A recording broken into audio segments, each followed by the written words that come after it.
Thank you, Secretary General Guterres. Now, the man who has been a world leader in advocacy for peace and reconciliation and inclusive and sustainable development. Ladies and gentlemen, please welcome the Prime Minister of Pakistan, Mr. Imran Khan.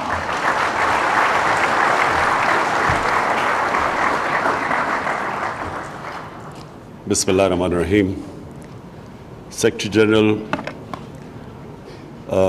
UN Commissioner for Refugees, Mr. Vice President, Excellencies, ladies and gentlemen. Today, this occasion of celebrating 40 years of Afghan refugees in Pakistan. And I said celebrating because there are not many instances in the modern world where those who have been refugees have conducted themselves with such dignity and honor, and the hosts, despite challenging economic situation, probably the last 20 years have been the most difficult for the people of Pakistan in terms of our economic situation. So the hosts, despite unemployment, competition for jobs, the way they have kept their relations, the wonderful relationship with the Afghan refugees. Let me just point out a side effect, a pleasant side effect of the Afghan refugees. The children in the refugee camps started watching the Pakistan cricket team and learning how to play cricket. And Afghanistan today has an international cricket team. But the embarrassing thing is that their under-19 cricket team beat Pakistan under-19 cricket team. I hope they don't beat us, our full cricket team. But this is a remarkable relationship that has endured. And I again repeat, considering the situation in Pakistan, what we faced, what our economy has faced. And it reminds me of one thing which I learned when I was raising funds in my country for various charities, that generosity has nothing to do with one's bank balance. A country in the situation that we were, and I really say with pride that the way we have hosted our refugees. Bear in mind that Pakistan, when it came into being in 1947, had the biggest refugee problem. And my mother's family, of course, also were refugees coming from India in 1947. I want to refer to what the Afghanistan Vice President said when he talked about our Holy Prophet, peace be upon him, and the Muslim migrants to Medina. You see, the reason why I feel that this relationship endured in Pakistan for 40 years was because of our Prophet Muhammad sallallahu alaihi wasallam, who when they migrated from Makkah to Medina, when they faced religious persecution, that relationship between the people, hosts of Medina, and the refugees from Mecca was exemplary. And it has stayed in the Muslim psyche for all these centuries. And the second aspect I want to highlight about the great characteristic about our Prophet Muhammad sallallahu alaihi wasallam was that he was the ultimate leader. He believed in uniting human beings. His title given to him in our book, Holy Quran, was a mercy for mankind, not for Muslims, for mankind. And he showed an example of forgiving all the people who persecuted him and then uniting human beings. And this is the hallmark of a good leader. We love Nelson Mandela because he forgave the people who persecuted him. united human beings, saved South Africa. And unfortunately, when we look at much richer countries, this is not the case. Political leaders use refugee problems for dividing humanity. To get votes, they transfer hatred towards the refugees who already are suffering. Who wants to be a refugee? It is probably the most difficult decision for a human being to leave his home. And so as it is, the refugees are suffering because they are refugees. And on top of it, they face the xenophobia in so many influential, affluent, rich countries. On top of it, we have this new phenomena after 9/11, Islamophobia. Islamophobia compounds the miseries of Muslim refugees. And Islamophobia, we all know, it came after 9/11 because terrorism and Islam were equated, Islamic terrorism. People could not tell the difference. The extremes in a human society, all human societies have moderates, liberals, and extremists. And if you concentrate on the extremes of a human society, you can demonize any human society. When as a teenager, when I went to England for the first time, there were these people called the skinheads. They would go around beating people because of the color of their skin. Imagine if I had defined the British society by what I saw of the skinheads. I would have ended up demonizing one of the most liberal societies in the world. This is what is happening with Islam. And that's why Muslim refugees suffer more than other refugees. Mr. Secretary General, I'm especially worried about what is happening across the border in India. An extremist ideology has taken over a country of over 1 billion people with nuclear arms. The ideology which talks about racial superiority and then shifts the blame for why this race hasn't attained its so-called great potential, they shift it towards another minority and spread hate against him. This is the easiest way of getting votes. Nationalist parties all over the world now are gaining by actually blaming another human community for all their problems. And in India, with two legislation, the Registration Act and the Citizen Act, two legislation which are actually target 200 million people in India, Muslims in India.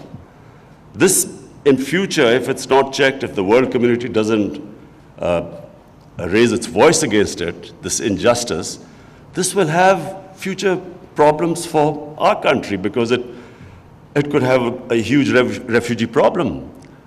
The BJP leaders, we watch them on television. When the people protest against this unfair legislation, Muslims protest, they tell them to go to Pakistan. And secondly, what is happening in Kashmir? 8 million people are still in an open prison for over 6 months. It's because of this ideology. And this again has severe implications in the future if the world community doesn't raise its voice against it. And finally, about Afghanistan, the Afghan Vice President, thank you for saying complimentary things about me, but let me just clear first of all. It is my belief, it's not something I'm saying because of this conference or because I'm being a diplomat. It is my belief that the people of Afghanistan in the last 40 years have suffered more than any other human community. And I pray from my heart that these peace talks succeed in Afghanistan. We have been, ever since my government has come into power, we have tried our best. Whatever support we can give to these peace talks, I can tell you we have tried our best. Mr. Zalmay Khalilzad is sitting here. I've had several meetings with him. He knows that the whole country is on the same page. Our security forces are on the same page. Normally, there was an idea that the security forces in Pakistan had their own policy and the government a different one. This is not the case in Pakistan anymore. Whatever the situation might have been in the past, right now I can tell you, all of us, there's one thing we want is peace in Afghanistan. It's not just because we have 1.4 million registered refugees. We are the second country in the world with the second biggest refugee population, and for 22 years we were the #1 country with the biggest refugee population. It's not because of that, because the people of Afghanistan deserve peace. That's the most important thing. Just as a human being, we should all hope that the long-suffering Afghan people finally have peace. And we will be doing everything. We are doing everything to facilitate this process. And not only doing everything, we are praying that this peace process now moves forward in the right direction. Mr. Vice President, you mentioned about safe havens in Pakistan. I can tell you that there are no safe havens here. After 9/11, it is possible that there were places where the militants who were fighting in Afghanistan, it's possible they stayed. But then we have refugee camps for over 500,000 people, over 100,000 people. How is any government supposed to check a few thousand militants if they operate from within them? So in a way, it is important for peace so that the refugees, the conditions in Afghanistan are such that the refugees can go back. So then we can take responsibility if someone operates from this side. But with still 2.7 million Afghans here, it is not possible for us to completely guarantee, although we are building a fence now, and almost the fence has been completed, but it is still not possible. But rest assured, it is not in our interest that there's conflict in Afghanistan. Not in our interest. #1, I repeat, because we want peace in Afghanistan on a humanitarian level. And we've always had, and even before Pakistan came into being, this part of India always had close ties with Afghanistan. In fact, for 80 years or 70 years, this was part of Afghanistan where you're sitting right now. So, #1, on humanitarian basis. #2, because our areas on the borders, on the Durand line, either side of the border, this war on terror has devastated the people. There's massive poverty there. And the one way we can actually bring jobs and prosperity is by having trading relationship and peaceful relationship. So, to rehabilitate the merged districts that have become part of Pakistan, and at one point, half the population of the merged district was internally displaced, internal refugees. So to bring them, give them jobs, bring prosperity, we need peace in Afghanistan. And then, for the future, the connectivity between Pakistan, Afghanistan, and Central Asia, as Mr. Vice President mentioned again, that is the future. Trade. It is how we will give. We have the second youngest population in the world. We need to give them jobs. Jobs won't come with conflict. We need peace. So let me assure you that it is not in the interest of Pakistan for there to be any strife in Afghanistan. Whatever, I don't know, whatever the policies might have been before, but I can tell you, since 1.5 years my government has come into power, we have done everything, and I really mean everything, to facilitate the Afghan peace process. Finally, Secretary General, I want to especially welcome you here. I want to welcome you because it's a very important time. I think the UN must play its part. I don't say it as political point scoring. I really am worried of what is happening in India. And it's not just me who's worried. If you look at the demonstrations, in India what is going on, the civil society, the intellectuals, the opposition party members, everyone is worried what's happening there. I know India. I used to play cricket, and cricket, as you know, the India-Pakistan cricket match, was bigger than most of you probably watch Soccer World Cup. This was the biggest event that ever used to take place. And I can tell you, this is not the India I know. This is not the India of Nehru and Gandhi. This is something unique that's happening. And as a student of history, whenever an ideology that is based on hate and which brings in this ultra-nationalism of any race, it always ends up in bloodshed. This ideology was inspired by the Nazi Germans, by the Nazis. You just have to read what their founding fathers said about the Nazis, how they admired them, the racial purity, and how the ethnic cleansing of Jews was accepted by them. And if this ideology is not checked, like in the 30s, the Nazi ideology was not checked, it will end in massive bloodshed. This is not a small joke, a country of over 1 billion people, Pakistan, a country of over 200 million people. And in future, if the United Nations does not play its part, this could become one of the flashpoints in the world. And that's why, not to alarm you, but prevention is better than cure. Before things go out of hand, and the statement of Indian Prime Minister that they can destroy Pakistan in 11 days, does a responsible Prime Minister of a country of over 1 billion people, does he make a statement like that?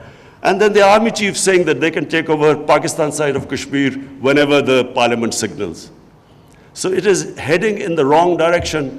I was in the United Nations in September, and this was the first time I flagged it. Things have only gone worse since then, and unless the world community takes notice, things will get far worse. Thank you.